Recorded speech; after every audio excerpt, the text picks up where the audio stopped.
I am Cynthia Buen from Calamba City. I work as an aquaculturist of the Agriculture Department of Calamba City Government.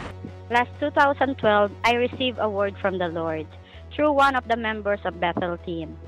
She told me that the Lord said, I will bring life to the waters and I will bring change to the fisherman's life. The Lord showed me an open door through that prophecy.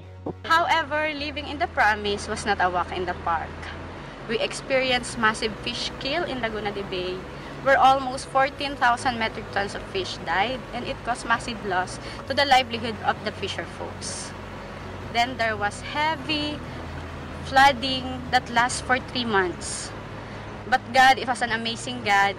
He turns things around and moves in a mighty way. Right now, we are experiencing breakthroughs. We partnered with history makers and Destiny Calamba for the values formation programs of the fisherfolk leaders. We believe that instead of giving them fish, we should transform their mind and elevate them from the mindset of poverty. Because of the changed heart and renewed mind, we are reaping harvest for our efforts and turned God's promise into reality.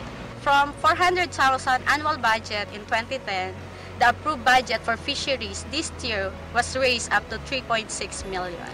As a fishery technician, I was awarded with Lingkod Bayani Awards and was honored to be the Model Employee of the Year of the city government. I am Cynthia Buen, and this is my inheritance. I'm a mother of 6 grown-up children. My husband is a lawyer, caught in the verminous hands of injustice he himself has firmly been battling against for the past 3 decades. I do not know, even after this moment, how I managed to survive being a single parent since my husband's incarceration 10 years ago. It was during my 7th year of waiting for my husband's release when I meet Christians from Destiny Ministry. They help us a lot in strengthening our faith and trust in God. Now, through the grace of our Lord, 3 of our children graduated in college. I am Dinding, and I thank God for my inheritance. I became a Christian for 20 years, but my life was totally transformed when I became a part of Destiny family. Early this year, 3 of my siblings were diagnosed to have cancers all at the same time. My brother with stomach cancer was once black sheep of the family. He went to US and almost squandered his life in drug vices and gambling. At inabandonahan niya ang kanyang pamilya sa loob ng 18 taon. But after knowing his sickness, umuwi siya dito sa Pilipinas at siya ay nakipag-reconcile sa kanyang pamilya. Ang buhay po niya ay totally na-transform sa pamamagitan ng pag-ibig ng Panginoon. At siya po ay bumawi sa pamilya niya. Healing took place, and even though he did not survive completely, he received more because he is now with the Father. Never siya nag-murmur sa pain na nararamdaman niya hanggang sa last month ng kanyang suffering. With my sister who has 4-stage leukemia, I went to US with my husband from March to September without knowing that I would be a bone marrow donor for her.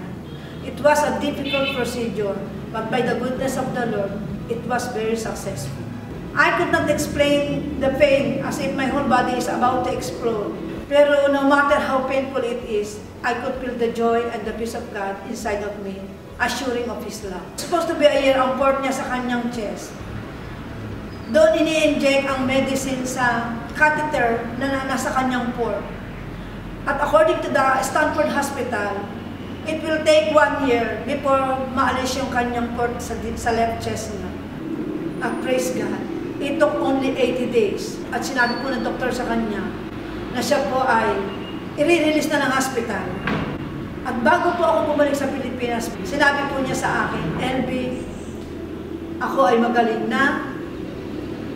I was set free by the hospital. At ang akin pong kapatid na mayroong bone and lung cancer na stage 4, he is now declared cancer-free. Praise God. To God be the glory. I am Elvira Enriquez, and this is my inheritance. Hi, I am Eli, an agribusiness management student at the University of the Philippines, Los Baños.